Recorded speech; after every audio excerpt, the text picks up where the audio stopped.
Friends, हमने basic terms जैसे कि स्टार्ट की हुई थी लास्ट वीडियो में मैंने मोस्टली आपको बता दी थी। अब जो 1-2 चीज़ें रह गई बाकी और मेडिको लीगल प्रोसीजर वो इसमें हम डिस्कस करते हैं। अब एविडेंस मैंने आपको ऑलरेडी बता दिया था कि जब कोई एक पर्सन कोई चीज़ परसीव करता है अपनी सेंसेस से, अगर वो कोर्ट में जाके वही बात बताता है, जैसे उसने किसी एक बंदे को दूसरे को का मर्डर करते देखा है, अगर वो देखा है तो वो फैक्ट है। अगर वो जाके यही बात कोर्ट में बताएगा तो this is called as evidence. अब एविडेंस वो किस तरह दे सकता है, एविडेंस की कितनी टाइप्स हैं, ये वेरी वेरी इंपॉर्टेंट है। ये एससीक्यू में आपके आता है, इस बात को आपने याद रखना है। इसकी क्लासिफिकेशन, इसकी टाइप्स आपसे पूछते हैं। अब दो तरह का एविडेंस हो सकता है। अगर वो ओरली जाके बता दे कि जी मैंने इस बंदे को देखा है, इसने पर्सन बी का मर्डर किया है, तो ये इसको कहेंगे ओरल एविडेंस।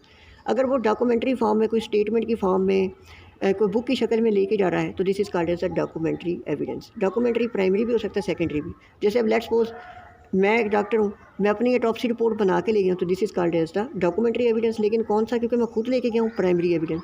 अगर पुलिस मेरी रिपोर्ट फोटोकॉपी करा के मेरे से टेस्टेड करा के ले जाती है, तो ये सेकेंडरी डॉक्यूमेंट्री एविडेंस होगा। अब ओरल एविडेंस फर्दर आगे कितनी टाइप्स का होता है आपको ये बताना है। Other types of the evidence कौन कौन सी है वो देखनी है। एक होती है डायरेक्ट एविडेंस। डायरेक्ट एविडेंस क्या होता है कि जो प्राइमरी बंदा जिसने देखा है वो खुद जाके बताए। जैसे लेट्स सपोज अब मैंने किसी पर्सन को दूसरे का मर्डर करते देखा, मैं कोर्ट में जाकर डायरेक्ट यही बात बता दूं कि जी मैंने देखा है 6 बजे इस बंदे ने दूसरे बंदे का मर्डर किया है, तो ये कौन सा एविडेंस होगा? Direct evidence. दूसरा होता है इनडायरेक्ट एविडेंस, क्या जिसको हेयर से एविडेंस कहते हैं। अब हेयर से एविडेंस क्या होता है?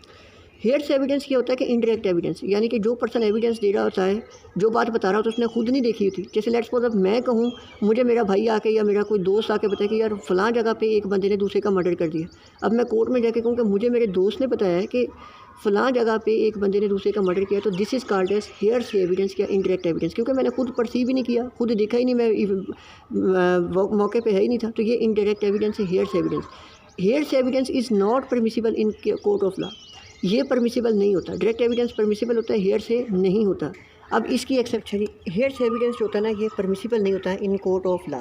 ये आपसे एक्सेप्शंस पूछ लेते हैं कि हेयर से एविडेंस कभी भी परमिसिबल नहीं होता, कोई ऐसी एक्सेप्शंस बताएं जिसमें इनडायरेक्ट क्या हेयर से एविडेंस जो ये permissible in court of law है। तो ये होगा कि अगर डाइंग डिक्लेरेशन है, डाइंग डिक्लेरेशन है ना, मतलब ये है कि मैं खुद तो नहीं था, लेकिन किसी बंदे का जो मर गया है, बयान देने के बाद, मरते हुए बंदे का बयान रिकॉर्ड किया होगा, उसकी डेथ के बाद अगर वो कोर्ट में लेके जाएंगे ना, तो वो हेयर से एविडेंस होगा और वो परमिसिबल भी होगा। इसी तरह ऑटोप्सी रिपोर्ट है, या लेट्स सपोज फोरेंसिक मेडिसिन की किताब की कोई बात है जो किसी ऑथर की लिखी है, ऑथर तो ज़िंदा नहीं है, लेकिन उसकी बात जो बुक में लिखी हुई है, अगर वो बुक को लेके जाएंगे कोर्ट में, तो वो इनडायरेक्ट या हेयर से एविडेंस होगा और परमिसिबल होगा। ठीक है। इसके बाद तीसरा जो हमारे पास एविडेंस आता है वो होता है सर्कमस्टेंशियल एविडेंस। सर्कमस्टेंशियल एविडेंस में ये होता है कि एक फैक्ट को देखते हुए दूसरा फैक्ट एक फैक्ट में से निकाल देना। जैसे लेट्स सपोज अगर मैं किसी जगह पे जाता हूँ, वहाँ पे जाके देखता हूँ कि एक बंदा गिरा पड़ा है, उसकी डेथ हुई है, उसके सर के पीछे ज़ख्म का निशान है, तो मुझे देख के आइडिया हो जाए, मैं यहाँ से ये नतीजा निकालूँ कि क्योंकि इसके सर के पीछे ज़ख्म का निशान है तो इसको सर पे मारा होगा, इसकी मौत लगता है कि सर पे डंडा मारने की वजह से हुई है, तो this is called circumstantial evidence. या एक बंदा गिरा पड़ा है, उसके इर्द गिर्द जो टायर की रगड़ के निशान है, ठीक है, इर्द गिर्द घास पड़ी है, तो यहाँ से ये भी नतीजा निकाला जा सकता है कि हो सकता है कि इसको गाड़ी ने हिट किया हो, एक्सीडेंट की वजह से इसकी जो है डेथ हुई हो। तो इस तरह का जो एविडेंस होगा this is called as circumstantial evidence. Punjab forensic science agency की जो रिपोर्ट होती है वो जो है वो भी एक सर्कमस्टेंशियल एविडेंस। वही एक्सेप्शन जो मैंने आपको बताई थी, ऑटोप्सी रिपोर्ट या फोरेंसिक की बुक में कोई लिखी हुई बात है, या डाइंग डिक्लेरेशन, ये ऐसे इनडायरेक्ट एविडेंस हैं जो आपके पास कोर्ट ऑफ लॉ में परमिसिबल है। ये आपने कम से कम याद रखने, वाइवा में आपसे पूछते हैं और एससीक्यू में भी आपसे ये पूछ सकते हैं। अच्छा जी, नेक्स्ट आ जाता है हमारे पास विटनेस। विटनेस क्या होता है? विटनेस कोई भी वो पर्सन होता है जो कि कोई भी इवेंट, कोई वाक़या देखे और उसकी जाके गवाही दे कोर्ट में, उसको कहते हैं विटनेस।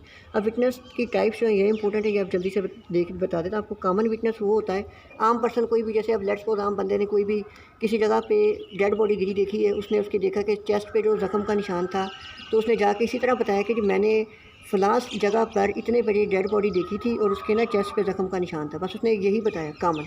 इसको कहते हैं कॉमन विटनेस। दूसरा होता है एक्सपर्ट विटनेस। एक्सपर्ट विटनेस ये होता है कि वो डेड बॉडी को देखता है, कोई भी वाक़या को देखता है और लॉजिकली थिंक करता है और उसका रिजल्ट निकालता है। जैसे लेट्स सपोज डॉक्टर है, वो कॉमन विटनेस भी हो सकता है, एक्सपर्ट विटनेस भी हो सकता है। अब कैसे? लेट्स सपोज अब उसने, जब डॉक्टर ने डेड बॉडी देखी, उसने चेस्ट के ऊपर ज़ख्म देखा, वूंड देखा, तो उसने वो समझ आ गया कि वो ये कहेगा कि सर ये वूंड जो लेसिरेटेड था, या ये जो वूंड था इंसाइड वूंड था, तो ये इस तरह के वेपन से इसको हिट किया होगा, इससे इस पे हमला किया गया होगा जिसकी वजह से इसकी डेथ हुई है। तो वो ये इस तरह लॉजिकली थिंक करके कोई कंक्लूजन निकालता है, this is called as expert witness. तीसरा होता है हॉस्टाइल विटनेस, जो कि किसी दूसरे बंदे को फंसाने की खातर एक कोर्ट में और बयान दे रहा है, दूसरे में और कोर्ट में अपना स्टेटमेंट बार बार बदलता रहता है ताकि सिचुएशन छुपाई जा सके, हक़ाइक़ को छुपाया जा सके। इसको कहते हैं हॉस्टाइल विटनेस।